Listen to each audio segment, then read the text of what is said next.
All right, Chris Moss here, aka Spank.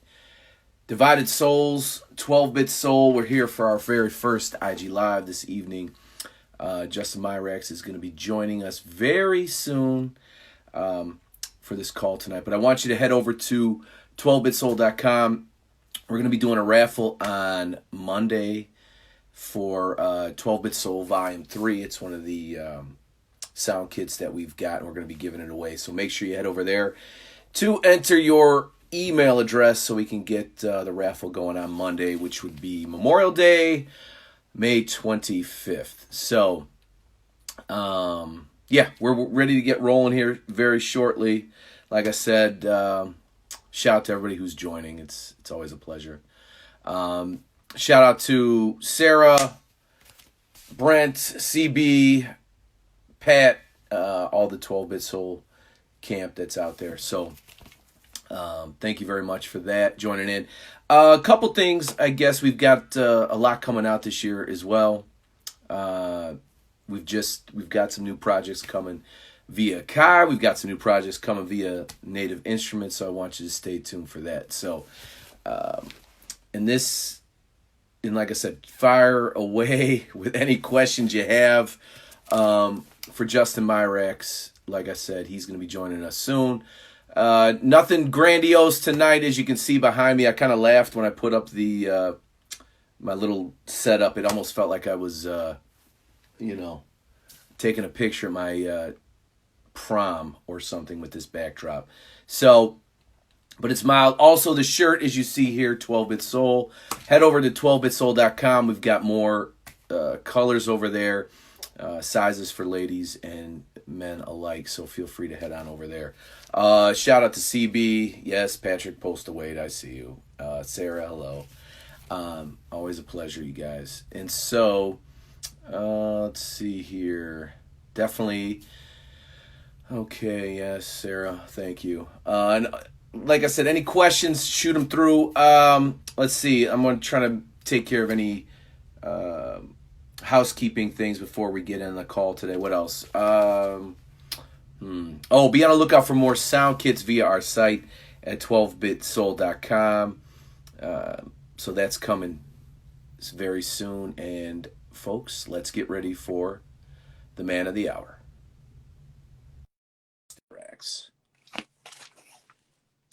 So, should be coming through anytime. Ready. Hey, what's going on? Justin, what's up, man? Hey, not much, man. How you been, bro? Hey, doing all right. Thanks for joining us for our first IG Live. Really do appreciate that. So, thanks for coming through. Like I was saying, I got a lot of the housekeeping stuff out of the way. I was just reminding everybody to head over to 12bitsoul.com. Enter your email address. We're going to be raffling off 12-bit Soul Volume 3, one of our sound kits, on Monday, Memorial Day. So we're going to be raffling that. So make sure everybody's on the lookout for that. So, but yeah, man, what's going on in your world? I know California's still kind of locked down, COVID style. Man. Yeah, it's been interesting. Past couple months, definitely been indoors, working remote. Yeah, it's a massive change for all of us, obviously, but California is slowly starting to open up certain services. Some facilities are starting to open up, but a lot of stuff is still closed. So I've been working from home for the past 2 months, pretty hardcore. Okay, so let me Yeah. ask you this too. How is that affecting, your workflow, and just whether it's, because I know well, before we get into that, let's let everybody know too what it is that you do and who you are, because I don't know if everybody knows, your pedigree, let's just say. Sure. Yeah. So I mean, I'm a music producer first. I started off as a music producer, been producing for almost 20 years now.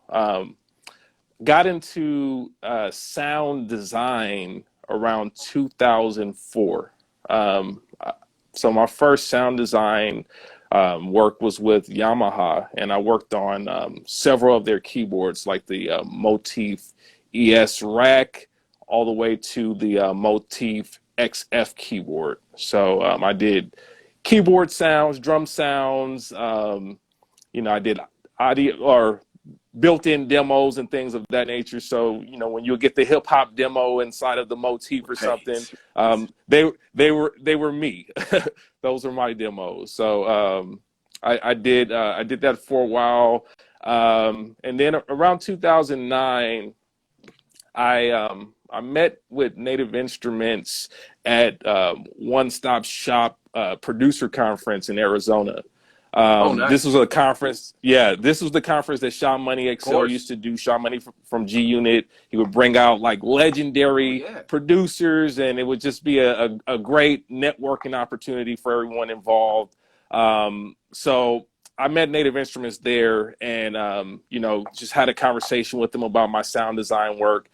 And I let them know, hey, I'd be interested in doing some work with you guys. That they had just released Machine just around that time. So, I was interested in doing some work with them on that. And we built a relationship. And, a few months after, I did a couple of projects with them, did some demo work for them primarily.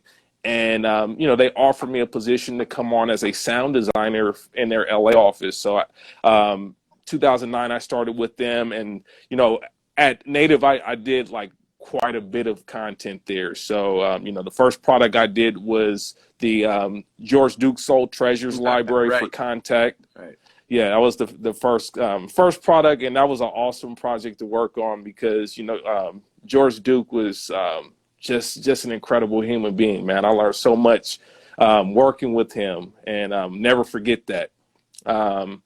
From then, I went on to help NI build out the framework for which is now called the Machine expansions or Native expansions. Of course. So, the framework was not really defined when I got on board. So, I kind of helped them to shape that and build the system out, build the standards out and all that stuff. So that's kind of like the bulk of my work in Native from, I would say, 2010 to 2017 is working on expansions and also factory content for Native Instruments on the Machine side. But even within that, I, had a lot of other different projects that I worked on with Native Instruments. So, I was part of the Polyplex for Reactor. I was part of Studio Drummer. I was part of West Africa. I was part of what else? Quite a bit of libraries actually. So it's just I got kind of like a lot more visibility on the Machine side of things because that was kind of like the ones that I was like lead sound design for, but I was on so many different projects at Native from that time. No, I was kind of thinking about it today when I was just putting, questions together and just kind of thinking about our history because, the history that our history alone's been, now it's coming up on like 5 or 6 years with us working. Yeah.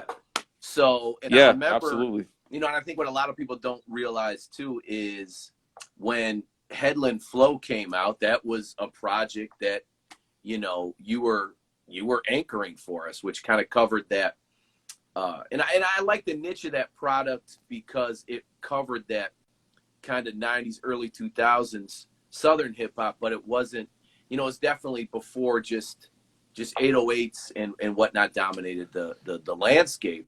And so it kind of more had that organized noise, more of that kind of rap-a-lot, N.O. Joe kind of Mike Dean sound. So it was just, I like how you kind of coach us through it and gave us a vision of what you wanted for that. So that was, it was just great working with you. And then, obviously when we went over to sounds, we've, continue to work from that. But so let me ask you this. Are you doing anything with, the Play series over there at Native? What's going on with all that? Yeah. So in my current role at Native, I'm over sounds.com. I'm the primary partner manager for Sounds.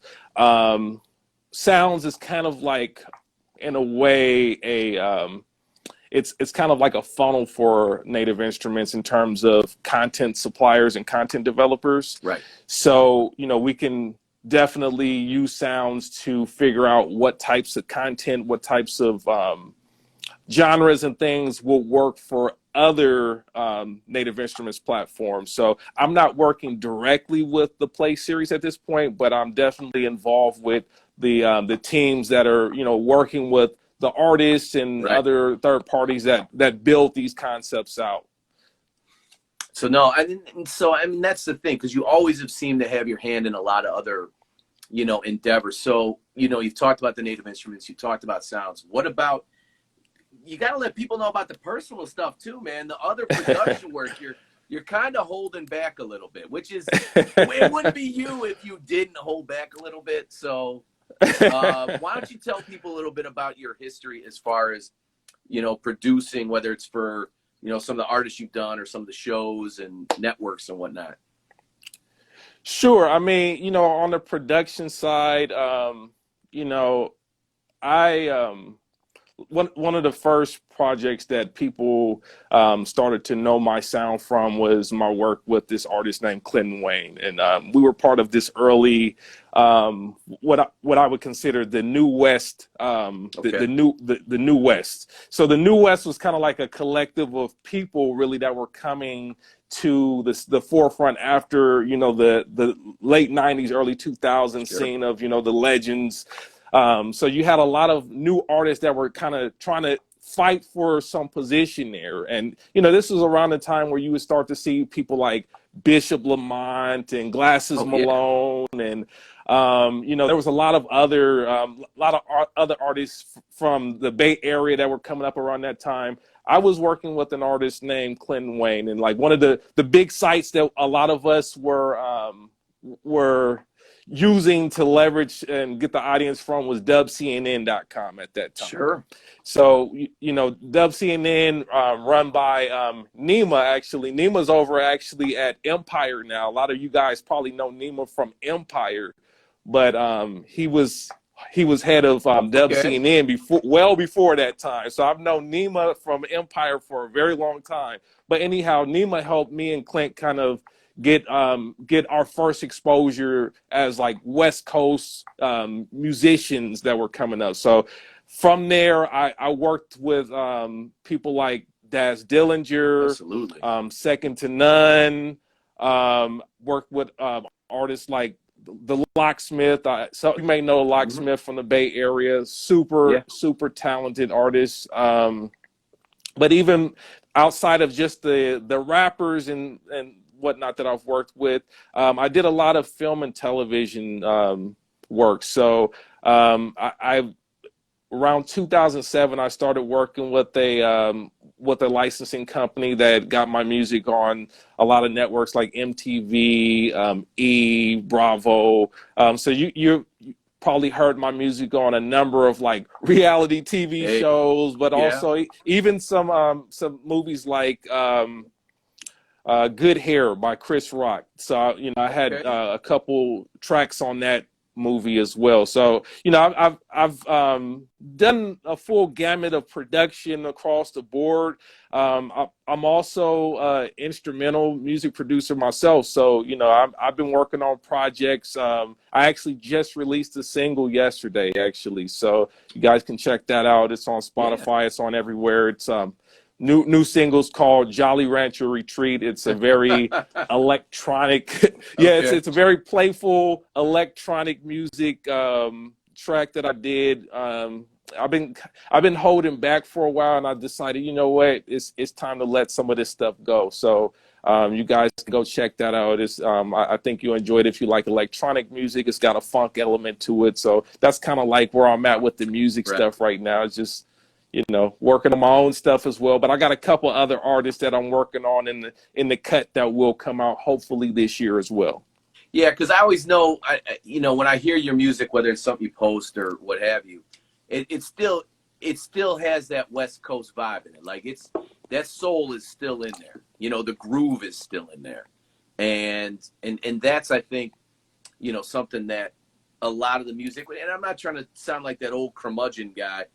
I think, it's 808s are fantastic. It's just, but there's something about a groove, whether it's a keyboard bass, a live bass, something that gets the song moving and grooving that has lasting staying power. I don't know what it is, and I've thought about it a lot in recent years. But it's like I think about a lot of the music that I go back to, or a lot of the music that I listen to now. I was listening to Kali Uchis the other day, and some of these other kind of newer up and coming R&B artists, and it's like you hear the groove in there, man, and it sounds like an era, from the 80s or 90s, but it's definitely got that today vibe. So that's what I'm saying when I hear with a lot of your music. You hear the classic, West Coast, but it's not just four on the floor drums, the loud clap kind of thing like that. So it's just, yeah, I'm saying a lot to say you definitely feel that in the ethos of your music, bro. So definitely. Man, I appreciate that. And, for me, it's in my name, All True West, right? It's in my name. It's in my brand. I'm born and raised on the West Coast. So that's always going to be a part of what I draw influence from. But at the same time, I do listen to a lot of different stuff. So, I tend to consider myself an electronic music producer. Okay. And the reason I say that is because I think that this whole electronic music production thing in a lot of ways gets limited to a certain genre of music. But if you think about what electronic music, what it really is, dub, for example, dub is electronic music. It's using, electronics to manipulate the sound and create, a new form of music. Obviously techno and house are electronic music, but I would also argue that hip hop is electronic music. I mean, you'd be very hard pressed to find hip hop that's not made electronically. I mean, You know what I'm it saying? goes back to the beginning, basically, virtually. Right. So yes, I mean, with the electronic vibe, for sure. Exactly, because if you think about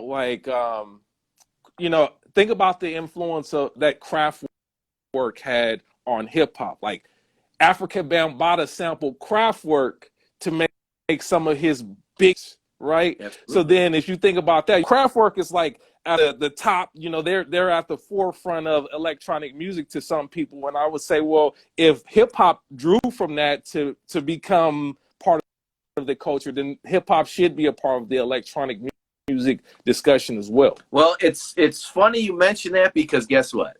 We've got an upcoming project, via a certain company. I won't name names, but one that you may be working for. That's going to be kind of channeling those vibes. So I mean, about that. I mean, but I definitely want people to be on the lookout for it, because that's what it taps into that, and that's what we're kind of doing right now, where we're tapping into that electronic vibe, but where it's bringing that kind of that soul and that funk vibe too. So I think you'll enjoy what you're going to hear. When the final kit's submitted to the expansion, but yeah, it'll be. I think you'll approve, sir. So, but so okay, music, I'm looking forward to it. Well, so are we. So let me ask you this though: as far as you talk about production, you talk about your sound design. What gear? So, like, first of all, like, what analog gear is your must-have? Like, what do you just absolutely need for your setup? Did I freeze here? Your video froze, but your audio's there. We go. Okay, back. All right, I'm back. Analog gear. Man, I'm such a I'm a gearhead for sure. It's hard to say like one piece of gear that is a must-have for me in the analog domain. I love synthesizers. Don't get me wrong. I have quite a few synthesizers in my setup. I think my favorite analog equipment though in my studio is my Fender Rhodes. It's just the most inspiring thing for me to sit down and just explore music and ideas without necessarily the pressure of a sequence. And I think for me, that's why it's like the most beautiful piece of gear for me, the most inspiring thing for me to sit down and just create with, because you can connect it to pedals and like explore different sounds. And Right. I often start ideas from the Fender Rhodes. Mhm. I mean, outside of that, I'm definitely a sampler head. Let me No, no. not beat around the bush with that either, because so that's not going anywhere. I got an MPC 4000 in here that I use pretty often.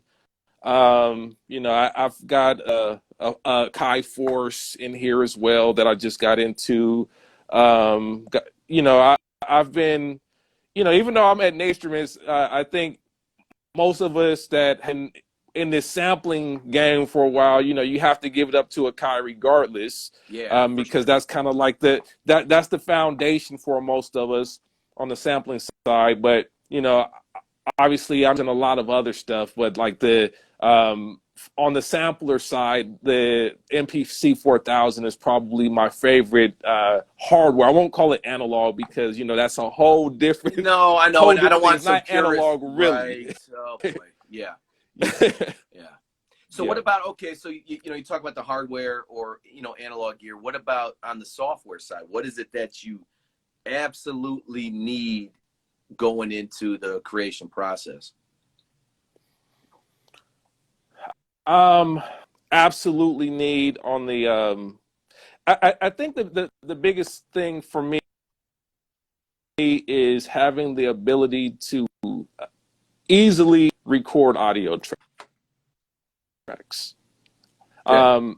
I'm saying that very generic because I'm not, I wouldn't say I'm fundamentally one of the plug guys. I'm not like I gotta have Omnisphere or I gotta have Contact. All of those things are great, but at the end of the day, I'm one that is like, okay, I have to have ease of recording audio, and the things that I found to facilitate that are things like Ableton Live, for example. That's a great environment for me to like record audio on the software side. So the DAW is really the answer, but I would say between Okay. Ableton and Logic are like those are the things that I really need. All the other stuff is kind of like supplemental for me. Okay. So now speaking of Logic, how you feeling? You feeling that Yeah, recent update? Are you but liking the updates over at I Logic? think for if you wanted to like go to a plugin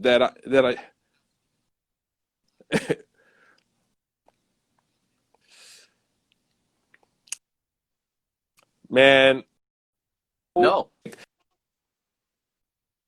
yeah, there's EXS 24, but it was kind of cumbersome. I went to using battery after having for a while and getting frustrated with EXS 24. These new updates are super clutch. Just having all of it consolidated and created.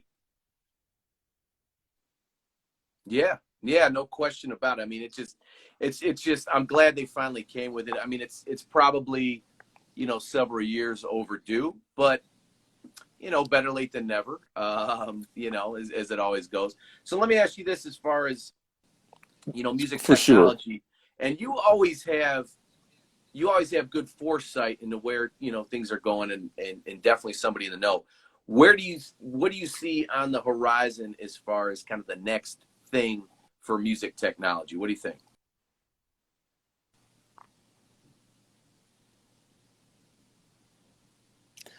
I, I think that the answer for me is twofold because I see it's going to have to happen just with the state of where we are right now. Um, Right. um, and the emphasis on being remotely is the next frontier. here that has to be, and there's a lot of still one of the biggest our bandwidth, as you could probably notice from even with this IG stream, doing a lot of glitching and stuff. Yeah, a little bit. We can't play together unless we figure that out. But I think with 5G, we will tackle that. So that's the first like remote collaboration. But I think the other part is I believe that we're going to see a deeper level of virtualization. And when I say virtualization, consider that most of like what we call plugins in this era for the past 20 years have really been virtualizations of analog stuff. So I think we're going to see the next level of virtualization in terms of how each other musically. And I think 5G will facilitate that as well. But I think we're going to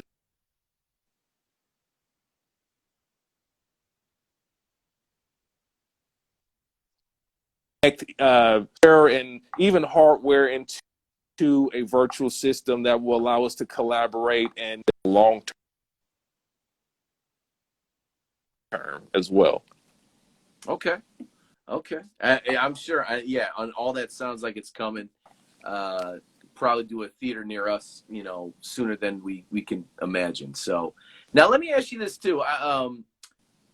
It was, one of our collaborators, of course, Circuit Brent, CB. He asked me today, and I thought it kind of got me thinking too, because Brent and I will discuss it, or Pat and I will discuss it. And do you think at the stage we're at, and I'm not just saying us, but just the game in general, that we're giving away too much game, that we're giving away too much information, where there's just too many resources to almost oversimplify the music creation process? What do you think? I think, that's twofold, I would say. I think it's too much game if we're going to keep music in the same place. If we're just going to say what we did in the past musically is the pinnacle of what we can do. So if now we break down all the barriers to do what we did in the past and make it so that all of that stuff is template, to think that we are killing the game if that's where we're going to keep music. But I think there's opportunity for us to elevate the game now with all. We need people that want to move past what we've done in the past to find ways to elevate the game so that the stuff that we did in the past becomes the baseline, or things that we can be doing outside of what we've done in the past. And I think that's going to take this next generation to really have to dig in and explore.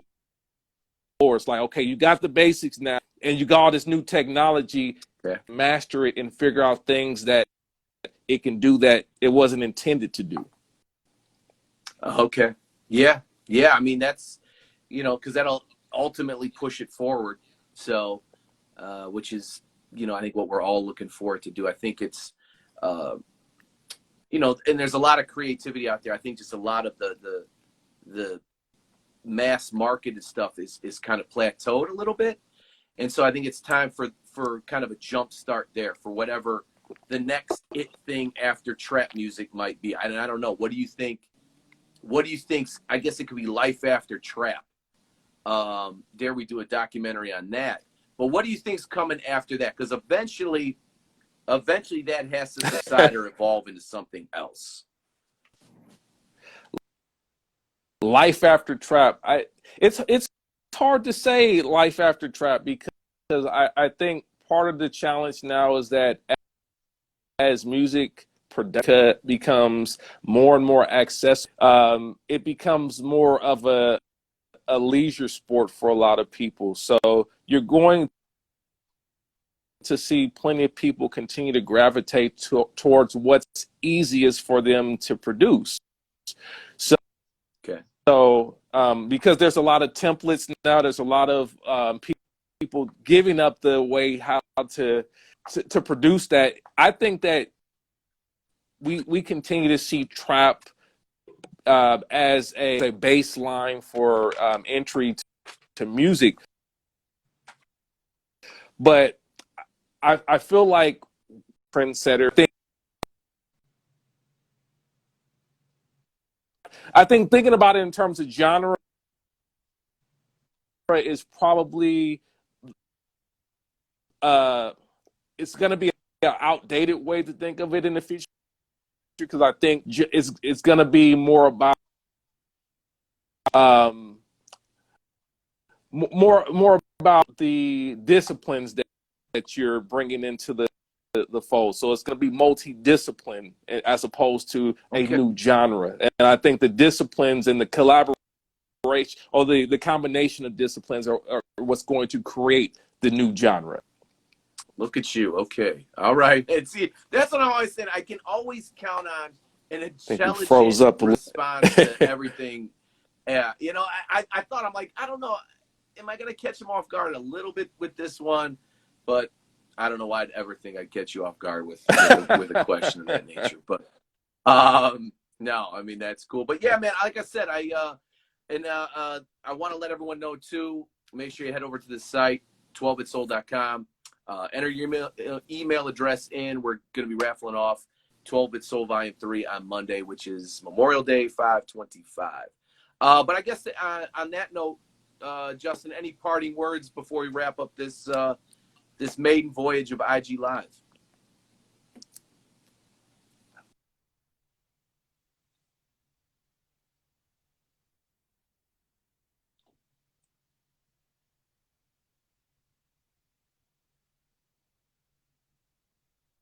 You know, it's always good to catch up with you, and just want to first of all hope everybody out there is staying safe, staying healthy, and staying encouraged. I know it's tough here, but you know, keep your faith high, that you stay grounded, because you know it's a lot of noise out here. But hope that I want to send a message that this is a great time to really lock in and hone in on their craft, but you got to stay grounded. So you know, keep your faith high, keep your motivation high, and all get through this. So that's really what I want to send to the audience here. I think there's no better way to end it, man. So I appreciate your time, brother. All right, man. I appreciate you, bro. There, we'll catch you up. All right, man. You got it. All right, you too, man. Peace, y'all. Peace, brother.